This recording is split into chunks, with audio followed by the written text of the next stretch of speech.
The next point to be discussed with the TMS320C54X architecture is the data addressing. How the data available in the data memory can be addressed in the instruction is specified with the help of data addressing.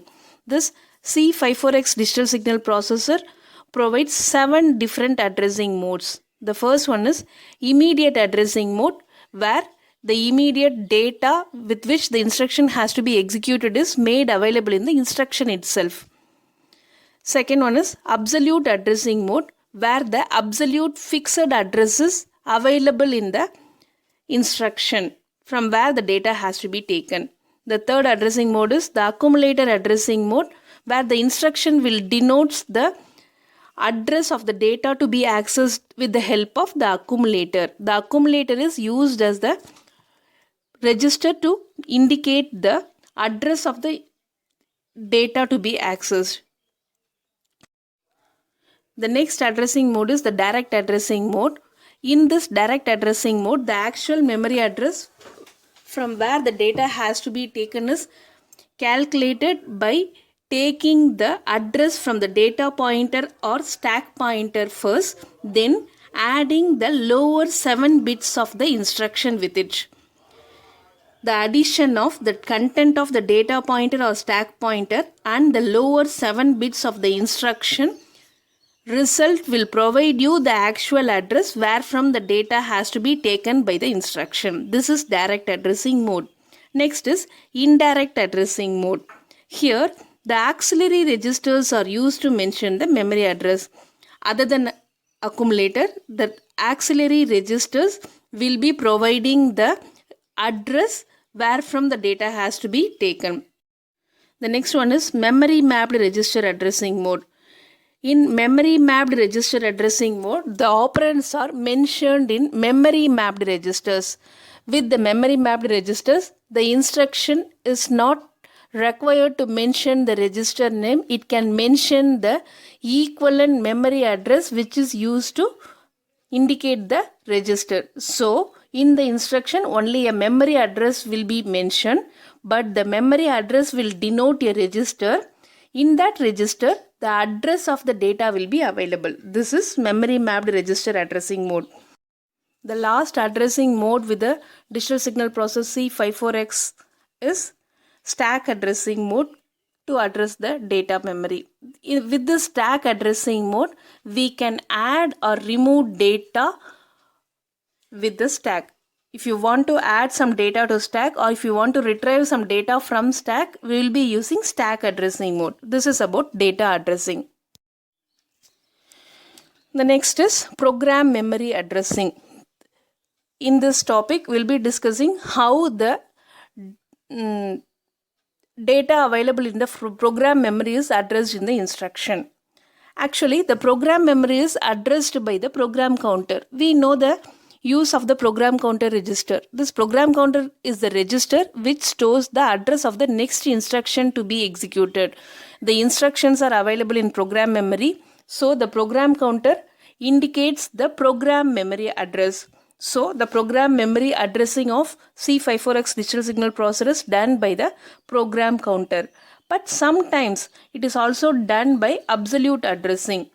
In this absolute addressing of program memory, we will be mentioning the actual program memory address where from the instruction has to be taken in the instruction itself. The program address is generated by program address generation logic, and this program address generation logic will be automatically incremented by 1 with sequential execution of the instruction. So only the program counter can have the next address of the instruction whenever an instruction is being executed. This is about program memory addressing. Next to be discussed is pipeline operation. We are already aware of the pipelining operation which is available with 8086 processor with the help of instruction queue. In the same way, here we can perform 6 level pipelining operation. The 6 level pipelining operations available with C54X digital signal processor is prefetch, fetch, decode, access, read and execute. Prefetching is nothing but the operations to be performed before fetching or taking the instruction from the memory. Fetching is nothing but the operation of reading the instruction from the program memory. Third one is decoding. Decoding is nothing but converting the instruction opcode from hexadecimal to binary level to made it to be executed by the processor.